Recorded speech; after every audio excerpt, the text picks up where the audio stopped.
নমস্কার বন্ধুরা, আপনাদের আরও একবার স্বাগত জানাই পাবলিক ভিউ কলকাতাতে। বন্ধুরা, Hyderabad FC versus Mohun Bagan super giant, এই ম্যাচটা কবে খেলা হবে, এই ম্যাচে দুই দলের প্লেইং 11 ফরমেশন কী হবে, এই ম্যাচের স্ট্র্যাটেজি অনুযায়ী কোন দলে জেতার সম্ভাবনা বেশি এবং হেড টু হেড কী বলছে এবং বর্তমান পরিস্থিতি অনুযায়ী এই ম্যাচটা কোন দলে জেতার সম্ভাবনা বেশি, আজকের এই ভিডিওটিতে এই সমস্ত বিষয় বিস্তারিত আলোচনা করার আছে। তাই অনুরোধ করাবো ভিডিওটা অবশ্যই শেষ পর্যন্ত দেখবেন এবং ভিডিওটি শুরু করার আগে একটা ছোট্ট অনুরোধ করে রাখবো, যেহেতু এইখানে আপনারা খেলার সমস্ত রকম আপডেটস পেয়ে যাবেন, তাই অবশ্যই পাবলিক ভিউ কলকাতা এই চ্যানেলটিকে সাবস্ক্রাইব করে বেল আইকন প্রেস করে অল করে রাখবেন।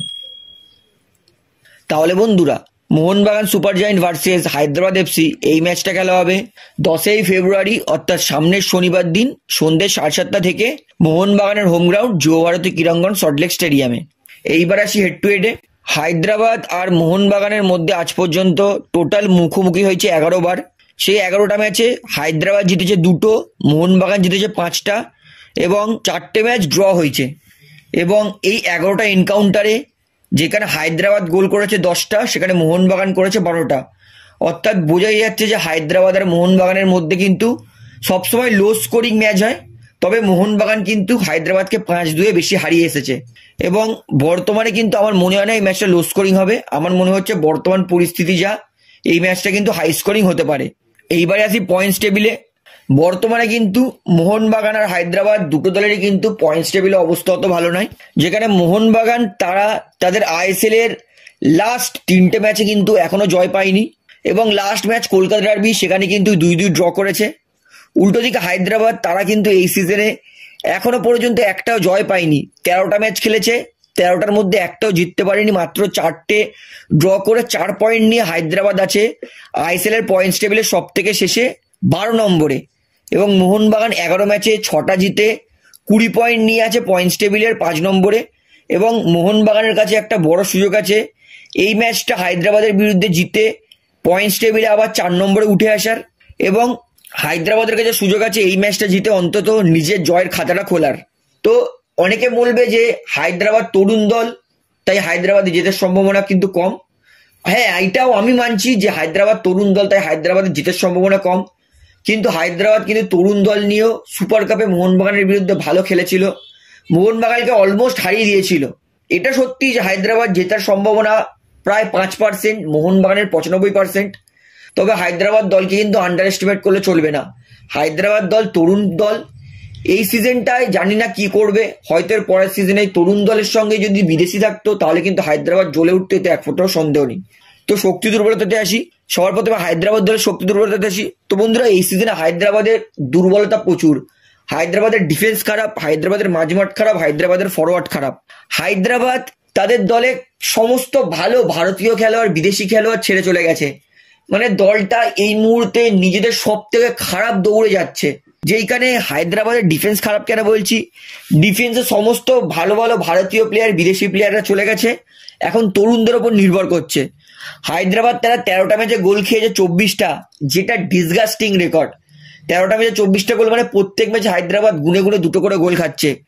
অর্থাৎ যেই দল প্রত্যেক ম্যাচে 2টো করে গোল খায়, সেই ম্যাচকে জিততে গেলে 3 গোল দিতে হয়। তাই হায়দ্রাবাদ 13টা ম্যাচে মাত্র গোল দিয়েছে 5টা।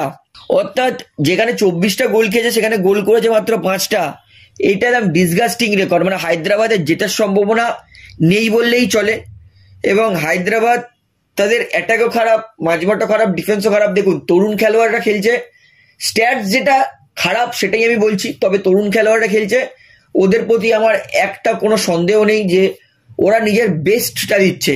তাই ডিউ রেসপেক্ট, তরুণ খেলোয়াড়দেরকে নিজের সেরাটা দিচ্ছে।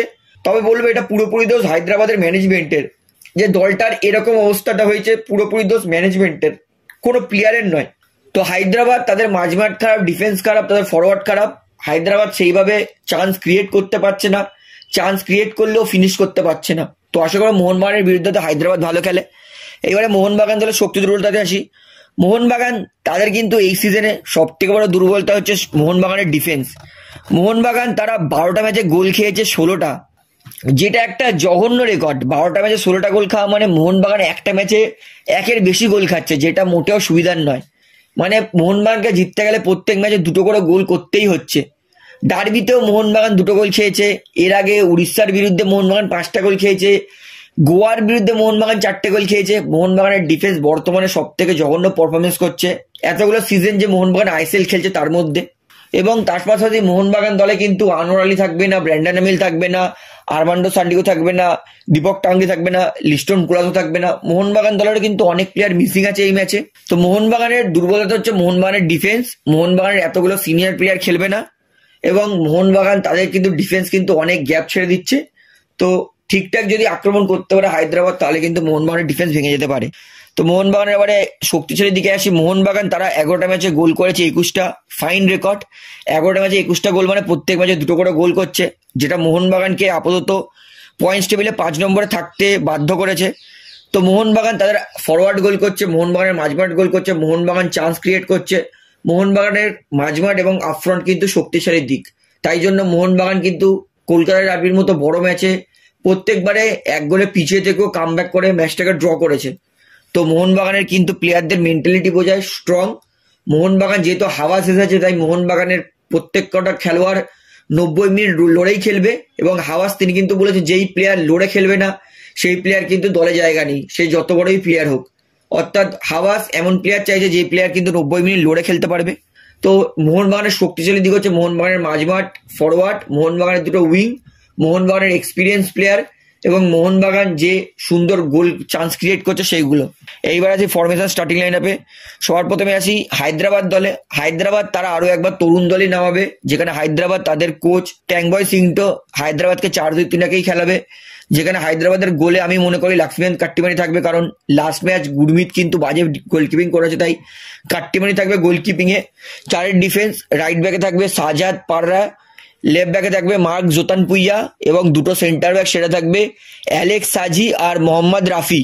অর্থাৎ 4টেই তরুণ ডিফেন্ডার এবং এই ডিফেন্ডারকে সাহায্য করার জন্য 2টো ডিফেন্সিভ মিডফিল্ড, সেটা হচ্ছে একটা হায়দ্রাবাদের ক্যাপ্টেন এবং দলে একমাত্র বিদেশি প্লেয়ার, সেটা হচ্ছে জোয়াও ভিক্টর, সব থেকে এক্সপিরিয়েন্স প্লেয়ার, এবং তার পাশে থাকবে সাইলো, তরুণ প্লেয়ার। অর্থাৎ হায়দ্রাবাদের কিন্তু এই 6জন প্লেয়ারের উপর কিন্তু পুরোপুরি ডিফেন্সের দায়িত্ব থাকবে এবং এই 6জন মিলে যদি হায়দ্রাবাদের ডিফেন্স ভালো করে তাহলে আশা করবো মোহনবাগানের কিন্তু গোল করতে সমস্যা হতে পারে। এবং আসি হায়দ্রাবাদ তাদের ফরওয়ার্ডে, হায়দ্রাবাদ তাদের আক্রমণ বিভাগে। হায়দ্রাবাদ তাদের রাইট মিড রাইট উইংয়ে খেলবে রাবিম, লেফট মিড লেফট উইংয়ে খেলবে রাম লালু চুঙ্গা, এবং হায়দ্রাবাদ তাদের একমাত্র ক্রিয়েটিভ মিডফিল্ডে খেলবে মাকান ছোটে, এবং হায়দ্রাবাদ তাদের স্ট্রাইকারে খেলবে জে সানি বলে প্লেয়ারটার কিন্তু আমি সেরকম নাম শুনিনি। তো হায়দ্রাবাদ চান্স দিচ্ছে, এর আগের ম্যাচ কিন্তু জে সানি সুযোগ পেয়েছিল কিন্তু ফিনিশ করতে পারিনি। তো এটা হবে হায়দ্রাবাদের আপফ্রন্ট এবং হায়দ্রাবাদের প্লেইং 11 মোহনবাগানের বিরুদ্ধে। প্রচন্ড ইনএক্সপিরিয়েন্স টিম, তবে আশা করবো এরা ভালো খেলবে, যেহেতু তরুণ প্লেয়ার তাই হাঁপাবে না কেউ, সবাই কিন্তু দম দিয়ে ফুটবল খেলতে পারবে।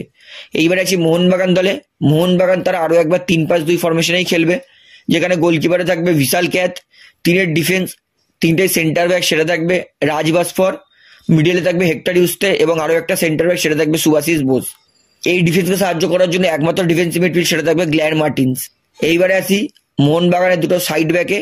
রাইট উইং ব্যাকে থাকবে কিয়ান নাসিরি। কিয়ান এই মুহূর্তে বর্তমানে কিন্তু মানবীরের থেকে অনেক বেটার খেলছে, তাই আমি আশা করবো কিয়ানকে আরো একবার সুযোগ দেবে অ্যান্টোনিও লোপেজ হাভাস। ডান দিকে খেলবে কিয়ান, বাঁ দিকে আমি আমানদীপকে খেলাবো, কারণ আমানদীপ কিন্তু লাস্ট ম্যাচ বাঁ দিক থেকে চমৎকার খেলেছে, তাই লেফট উইং ব্যাকে আমি আমানদীপকে খেলাবো। যেহেতু কিয়ান আমানদীপ দুজনেই তরুণ প্লেয়ার তাই হাঁপাবে কম, এবং যেহেতু আমরা জানি 2টো সাইড ব্যাকে সব থেকে বেশি গতিশীল এবং যেই খেলোয়াড় সব থেকে কম হাঁপায় সেই সমস্ত প্লেয়ারকে দেওয়া উচিত, তাই এই 2 প্লেয়ার কিন্তু পারফেক্ট হবে এই পজিশনে। এবং আরো এক সেন্টার মিড সেটা থাকবে অনিরুদ্ধ থাপা। তো এটা হবে মোহনবাগানের মাঝমাঠ, এবং একমাত্র অ্যাটাকিং মিডফিল্ড ক্রিয়েটিভ মিডফিল্ডে থাকবে হুগো বুমোস, এবং হুগো বুমোস কিন্তু ফিরবে দলে এবং আশা করবো হুগো বুমোস নিয়ে সেরাটা দেবে। এবং 2টো স্ট্রাইকার সেটা থাকবে, প্রথমটা হচ্ছে সেকেন্ড স্ট্রাইকার ডিমিট্রি পেড্রাডস এবং প্রপার স্ট্রাইকার জেসন কামিংস। যেহেতু আরমান্ডো সান্ডিগো নেই তাই জেসন কামিংসকে স্টার্ট করাবো, এবং আশা করবো জেসন কামিংস যদি হায়দ্রাবাদের বিরুদ্ধেও না পারে, সেরকম ছন্দ না দেখাতে পারে, তাহলে জেসন কামিংসকে ছাঁটাই করে দিক। জেসন কামিংসকে চাই না, এর দিয়ে জনি কাউকে জেসন কামিংসের বদলে রেজিস্টার করুক, অন্তত মাঝমাঠটা স্ট্রং হবে। তো এটা হবে মোহনবাগান দলের প্লেইং 11 হায়দ্রাবাদের বিরুদ্ধে। তো 2 দলের কিন্তু শক্তি দুর্বলতা মেজারমেন্ট করে প্লেইং 11 মেজারমেন্ট করে আমি মনে করছি এই ম্যাচটা মোহনবাগান জেতার সম্ভাবনা 95%। ম্যাচের ফলাফল হবে 3-0। তো বন্ধুরা, দুই দলের শক্তিশালী দিক, formation, starting line-up, playing eleven সব আমি আপনাদেরকে দেখিয়ে দিলাম। তো আপনার কি মনে হয় এই ম্যাচটা কোন দল জিতবে সেটা আমাকে অবশ্যই কমেন্টে জানাবেন। তাহলে বন্ধুরা, আজকের এই ভিডিওটিতে আমার আপনাদেরকে এতটাই বলার ছিল। তো আশা করি ভিডিওটি আপনার ভালো লাগলো। তো ভিডিওটি ভালো লাগলে অবশ্যই লাইক করুন, কমেন্ট করুন, শেয়ার করুন। এবং বন্ধুরা, চ্যানেলটিতে নতুন আছেন সবাইকে একটা অনুরোধ করবো, তারা অবশ্যই পাবলিক ভিউ কলকাতা এই চ্যানেলটিকে সাবস্ক্রাইব করে বেল আইকন প্রেস করে অল করে রাখবেন। ধন্যবাদ।